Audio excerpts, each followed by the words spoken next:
التاريخ العسكري سوف يتوقف طويلا بالفحص والدرس امام عملية يوم 6 أكتوبر سنة 73، حين تمكنت القوات المسلحة المصرية من اقتحام مانع قناة السويس الصعب واجتياح خط بارليف المنيع وإقامة رؤوس جسور لها على الضفة الشرقية من القناة، بعد أن أفقدت العدو توازنه كما قلت في 6 ساعات.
لازم نرجع أرضنا من كل ضال.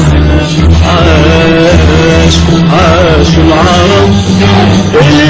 في ليلة أصبحوا ملايين جحال.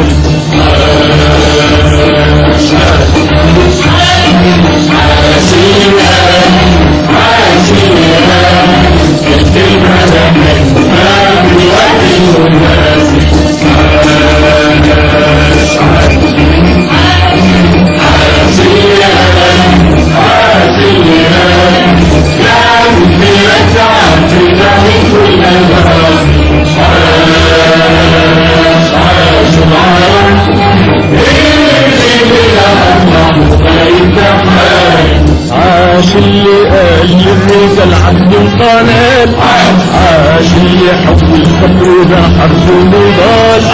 عاش اللي قال يا مصري ما فيش محال، عاش اللي قال للرجال عبد القنال،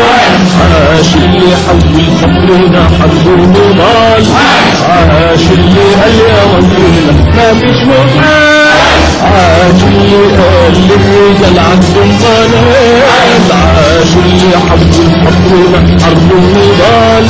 عاش اللي قال يا مصرنا ما فيش محال، عاش ليك يا ابنك، عاش اللي حبك، عاش ليك يا ابنك، عاش اللي حبك، رد اعتبارك خلى نهارك، رد اعتبارك خلى نهارك احلى نهار، احلى نهار.